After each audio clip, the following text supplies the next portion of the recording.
ഏഷ്യാനെറ്റ് ഒരിക്കലൊരു വാർത്ത കൊടുത്തു, പ്രധാനമന്ത്രിയുടെ വാഹന വ്യൂഹത്തിലേക്ക് ഒരു പുതിയ SUV വാങ്ങി.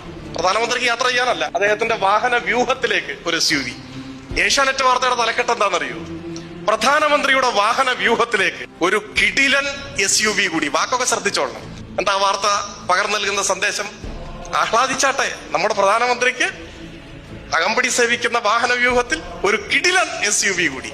ഭയങ്കര ആഹ്ലാദം, ആവേശം. കുറച്ചു കഴിഞ്ഞപ്പോ കേരളത്തിലെ മുഖ്യമന്ത്രിക്ക് യാത്ര ചെയ്യാൻ ഒരു കിയ കാർ വാങ്ങി. ഈ പാളയത്തിറങ്ങി നിന്ന് കഴിഞ്ഞാൽ ഒരു മിനിറ്റിൽ ഒരു 10 കിയ അങ്ങോട്ടും ഇങ്ങോട്ടും പോകുന്നത് കാണാം. അത് മറ്റേ കോടികളുള്ള ആഡംബര വാഹനമൊന്നുമല്ല, എല്ലാവരും ഉപയോഗിക്കുന്ന വാഹനം. പക്ഷെ അന്ന് വൈകിട്ടത്തെ ചർച്ച ഏഷ്യാനെറ്റിലതാണ്. ചർച്ചയുടെ തലക്കെട്ടത്തെ അറിയൂ?